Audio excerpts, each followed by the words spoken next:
Hi, this is Denise Hurley. Welcome to Journeys.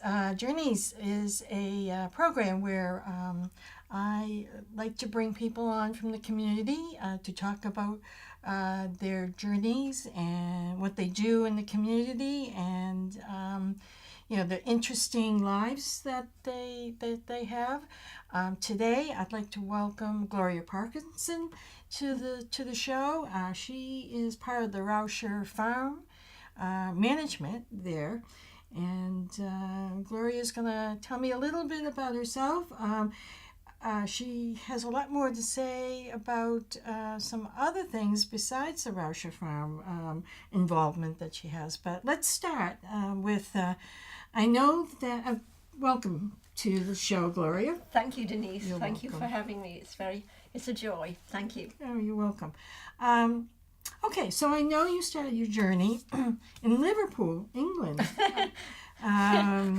Can you tell me what it was like to grow up in Liverpool? And you also mentioned to me that you worked as an actor, a director, and a playwright. Mm-hmm. So can you tell us a little bit about that?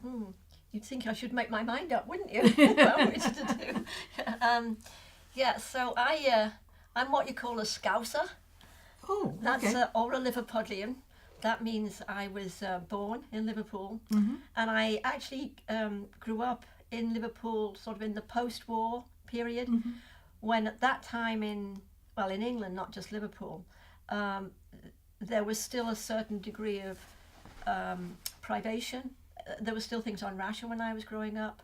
Sugar was on ration, Mm-hmm. so my parents had a store that sold candy, and you could only get candy if you had your ration, and you tore up these things, and my parents couldn't get a resupply unless they had the ration stuff in the ration card. So, but I didn't think of it as being anything odd, right? Because it's what you grew up in. But if I think back, that was actually really, really important to me. And I should say one thing, like everybody, I'm really, really good about creating order retroactively in my life. Mm-hmm. But if I look back over the journey of my life, there is a through line which comes right up to Rauscher Farm, the open space property in Clinton that is open for all the community to enjoy. Right. And this through line does start in Liverpool, Mm-hmm. because what happened after World War II, this is after post World War II, there was this sense of, after the horrors of the war, there would then be this, we will make a better world. Mm-hmm. And again, as a kid, I didn't, but I somehow must have internalized it. So things like, there were a lot of new theatres built, regional theatres were built, universities, colleges were built, and there was that sense of, we will make a better world that will be available for everyone in the community, right? Regardless as to, your circumstances. Right. And I think that has become my core philosophy in life. Sounds a bit grand. But if I look back on all the things I've done, that's been the guiding principle. To remove barriers to things that could be barriers to communities, to people living, fulfilling, maybe not, but the most engaging life that they could have, both personally, with their families, as a community. And that all goes back to Liverpool. But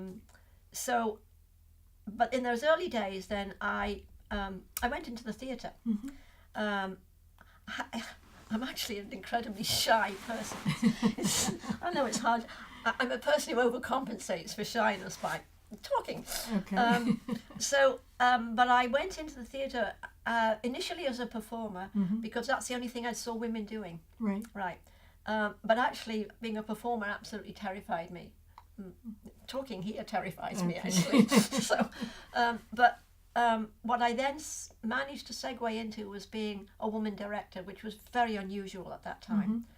And then I ended up ultimately being the artistic director of a small theatre company that again embodied this accessibility issue. Right. Because this theatre company was in, at this point, northwest of England, and it visited, its mandate was to visit small towns that on their own could not have a professional theatre company. So my mandate was to create a program that then toured to, I think it was about maybe half a dozen towns. And we did a whole repertoire we did the classics, we did Shakespeare, we did Ibsen. We also did other types of things. I did shows for schools, in the schools. But from that, I found I didn't have the material that I needed. So being the pragmatic person that I am, I started to write it. And that led me into playwriting. And so programs in schools, I even did shows on the streets, in pubs. And again, all this balanced with this other repertoire of classics. And the shows were really, really cheap, and in some cases free, because the town would pay for the program. Again, this was the philosophy of the arts, in my case theatre, would be available to everyone. And by definition, theatre is a collaborative art form. Right. You can't do it on your own. And that again has become, to some degree, the guiding principle of my life as well. So this sense of removing barriers, removing even perceived barriers, and working collaboratively. If I look back on everything I've done, those components are always there. And again, even now today in Rauscher Farm. Right. So I don't know if that there's the order looking back in my life, but it's there. It's there, that direction. Without realizing it. Okay. So, all right. So now let's talk about Rauscher Farms. Just many folks in the community know about the great success with the farm, Rauscher Farm, and I believe you've been an intricate part of that success. Can you give us with others? With others, collaborative. The collaborative. Yes. Can you give us some history about the farm and what your role has been with the farm? All right. So, I love Rauscher Farm. All right. I told you, Liverpool, city kid, didn't know anything about nature. Never really had that interaction with nature. So when my husband and I came to live in Clinton, Rauscher Farm is, shall I just say what it is first? Sure. Okay. Yes. So Rauscher Farm it's 62 acres of open space protected land in Clinton. It has an address, 29 Clamshell Road, if everyone wants to visit and can GPS that. It consists of a number of different types of habitats. There's woodland, there's access to Clamshell Pond, there's open, what were hayfields that are now grasslands for conservation purposes, with ground nesting birds and other creatures. So in this 62 acres, there is this such richness of habitat and diversity that you can embrace that almost in a quick one visit, but then you have to go back and go back into it. So it's fabulous. So come everybody, come. It's free, open dawn till dusk. Costs are always there. The background. This is when I say this was an adventure. Okay. The farm was a working farm. It is not a working farm anymore. It is this open space available for all. It was a working farm. The farmer had decided he was retiring, and I don't think there was anyone in the family interested in taking it on as that. So he had actually agreed with a very large developer of residential housing to sell the property, and it was going to be developed as residential property. In other words, it would not be available at all to the community in a wider sense. Because there had already been, there was in existence with the developer a purchase and sale agreement. There was a sum agreed between the property owner and the developer. The town had right of first refusal because it had been a working farm. This is under a Massachusetts law. But the town had to match the already signed purchase and sale. And it was a colossal amount of money at that time. And so people in town said, there's no way we can match that. So a grassroots movement sprung up. And my philosophy was, well, you may well be right, but it will certainly be lost as a community asset, definitely, if we don't try. Right. And so we tried. Mm-hmm. And we spent almost 3 years going through that process. And what we did in that time, again, there was a group of us, it was a collaborative effort, Mm-hmm. was we talked to our friends, our neighbours, the fellow voters in Clinton, and we said, yes, it's, as open space, it's a phenomenal asset to the community, because Clinton is a very geographically small town, it's very densely packed. But we also knew that we had to work out, there were people who said, yes, we agree, but it's just too expensive. So what we really did was the hard research of finding out the cost analysis of keeping the 62 acres as open, protected space for the enjoyment of everyone in the community, or having it developed. And because the argument has been a lot that developing open space brings in tax revenue to towns. This is not totally true. Certain types of development, industrial ones might, certain types, but the development plan for Rauscher Farm would not, because it was going to end up ultimately costing that each dollar that came in taxes from a home as planned would cost the town more for the town to service. So there was an economic argument. Right. And so we proposed, again, to our friends and neighbours and fellow voters that in the long run it would be far more economical to maintain Rauscher Farm as open space, to buy a bond, to have the town purchase a bond to buy it, pay off the bond in a finite period of time. We estimated 20 years. Yeah. And at that point, it's paid.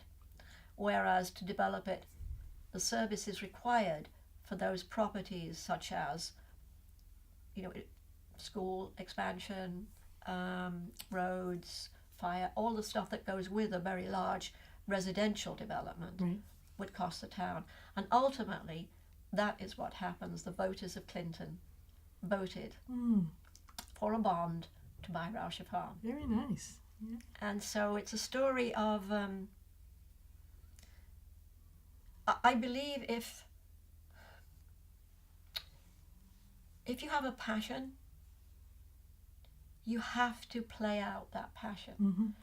You may not always be successful. In this case, Rauscher Farm wasn't. We were successful. But even if you don't ultimately succeed in what you think was success, what comes back in another way is so extraordinarily powerful and different that you never fail. But you have to just, you have to trust yourself even when nobody else trusts you. Right. And I think that's, if anything, that's part of my, my real belief. And sometimes that's very hard to do. Yes. Very hard to do. And I've had some brilliantly good ideas and then found that nobody else thought they were good ideas. so, okay, all right, well, let's try another idea then.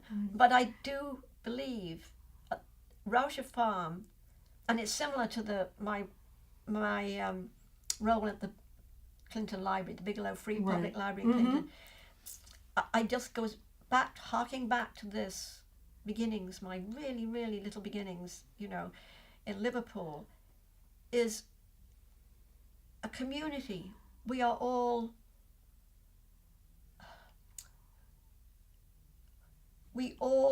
have a need, and our community is enriched by certain things. Access to nature, which the studies show, by losing that contact with nature, we're losing something very inherent in each one of us. Can I ask you? Yes. Please do. I'll go on and on if you don't ask me. With the farm, what kind of programming do you have? There's two ways of looking at the access to Okay. to Rauscher Farm now. One is a purely individual one. Mm-hmm. It's open dawn till dusk, 365 days a year. There's my promo. You can visit it on your own in any way. There is a parking area beside the big barn. There are brochures on there that show the map and things that you can do. We know a lot of people come on their own time. How do I know? Because the brochures keep disappearing Right. at a clip. Yep. Right. So that's one way of visiting Rauscher Farm. Some people bring a canoe, put a canoe in, and go off and fish, or just paddle around. I paddle around a lot. You do. I do paddle. Yeah. So you go on walks. There are trails. The trails are marked on the brochure on the map. Brochure. Okay. So people can go and just enjoy. Part of what I felt was my responsibility, having been so incredibly vocal about the richness of having Rauscher Farm in the community and available, was to also introduce people through programming. Right. Right. Okay. The programs are all free. Okay. Good. We do a range of programs that start as soon as we can basically get up there, but even sometimes we do it in the mud, so that's all right. So we do nature programs. I've done one every year in July, a week-long program. I will take any group and do a nature program with them. So we've done daisies, we've done brownies, we've done Cub Scouts, and I will do a nature program for that troop. So if anyone has anything, any group can contact me, and I will set up a customized nature program for them. So that's introducing younger people to the, again, because I believe that, we introduce our young people. I didn't get introduced that much when I was young, but my goodness, when I found it, I did. So that's for young people. We do programs, mushroom, name that mushroom. Lots of people come with their baggies and we collect mushrooms, and we have a mycologist, an expert. We have lots of people who donate. I should say, Rauscher Farm is run on donations. It's run on voluntary labour. Okay. The trails are maintained, all of that. People come and do programs out of the goodness of their hearts. Oh, thank you, all you good people who do things out of the goodness of your heart. We do bird walks, spring bird walks. I used to do, and I'm actually bringing it back again this current year. For the first few years, the town was purchased. The farm was purchased by the town in 2008. So we're 10 years old. Oh gosh, can you believe that? But I used to do for the first few years. So to introduce the community, I would do monthly walks. Okay. I would say, sunset strolls on Rauscher Farm or Saturday strolls on Rauscher Farm, and I'd do one a month. And people would come, and I would just do a guided walk. I stopped doing that because it seemed like people had got the idea. But now, of course, it never stops because new people come into town, new people in Lancaster and Sterling and all around. Yeah, so it's open to everyone. We are talking to everyone. Absolutely open to everyone. Anyone who wants to come can come and do the programming, come see you and enjoy the farm and what it has to offer. And like you said, you're always open to new volunteers. Desperate for, please, volunteers, please. Now, are you a year-round? Yes. Yes, we keep going. There's not programs. I'm not doing programs right now between snow falling.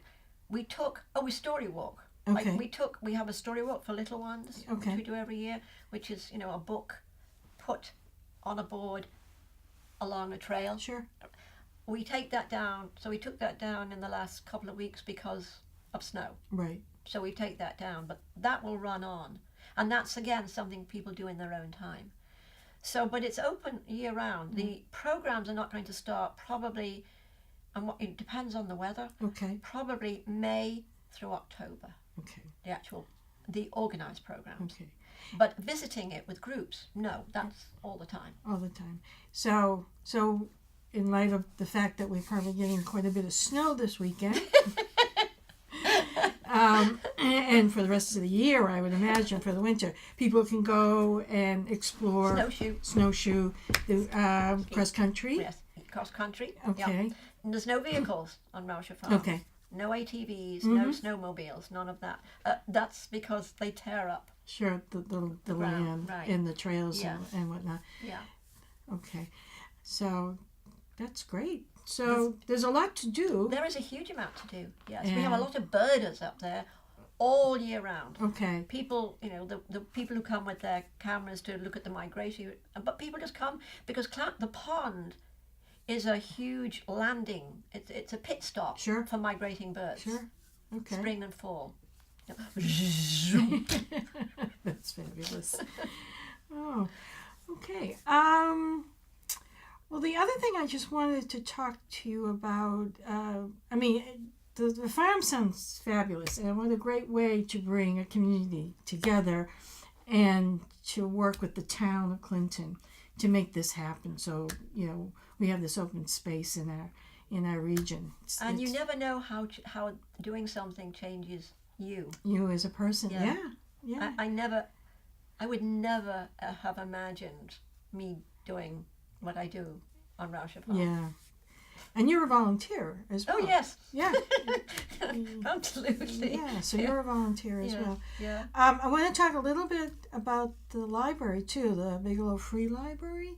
You're a trustee. I am. So you kind of are doing some work there as well with the library. Can you tell us a little bit about what you're doing there?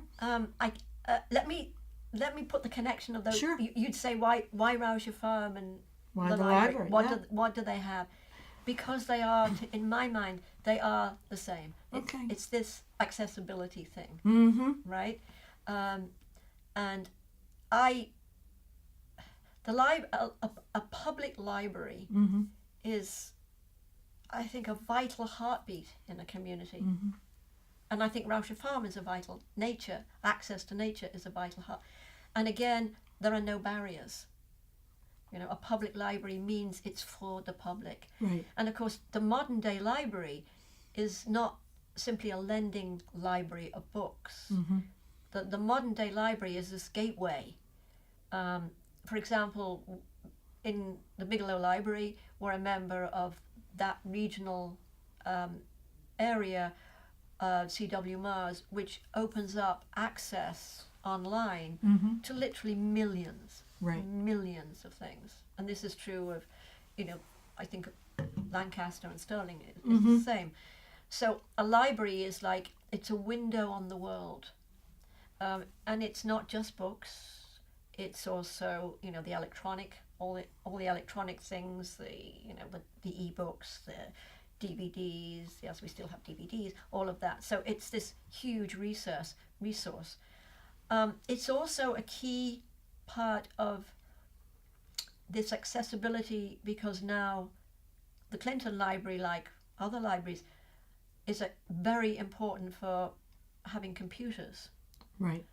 That are public access computers that allow people to do everything from paying their bills to working on their resume to checking their shopping coupons, to whatever people need to do.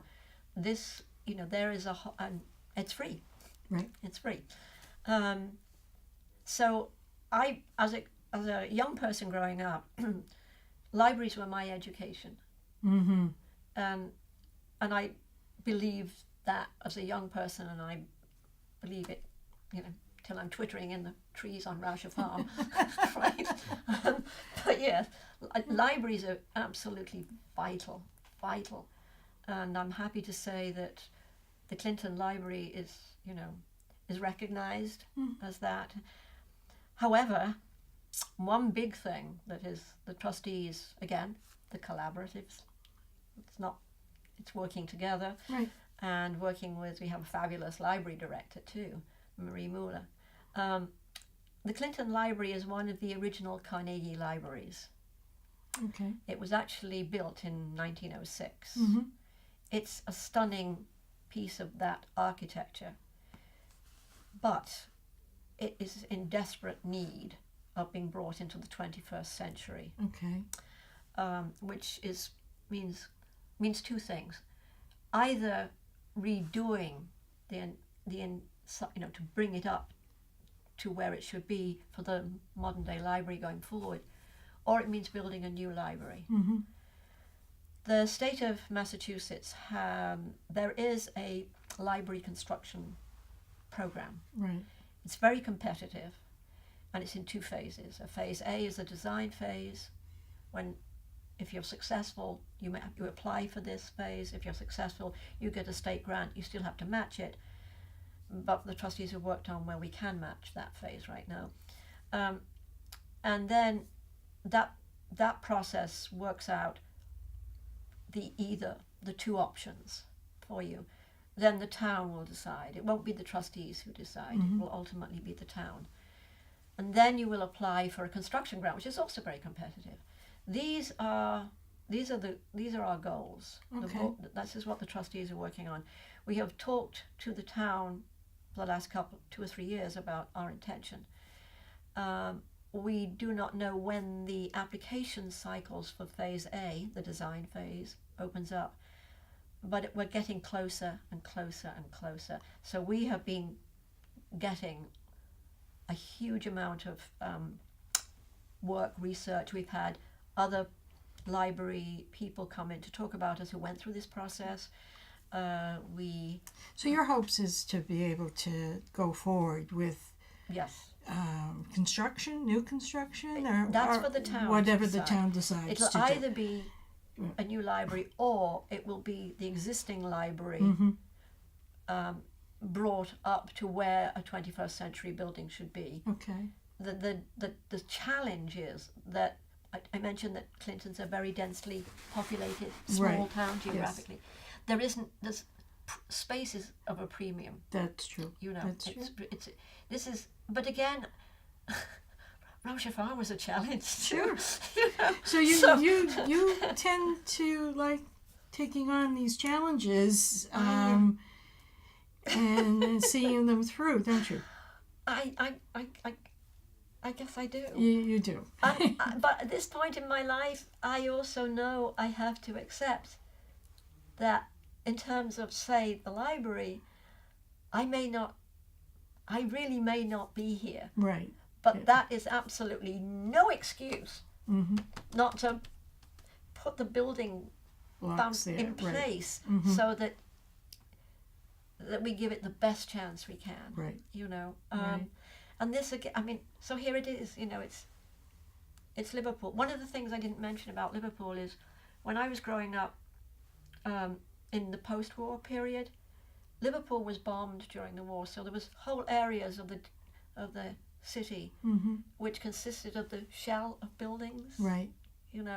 And you'd see cars, and I remember thinking, oh look, all those cars parked there. I didn't realize they were only parked there because once there had been a building there. Right.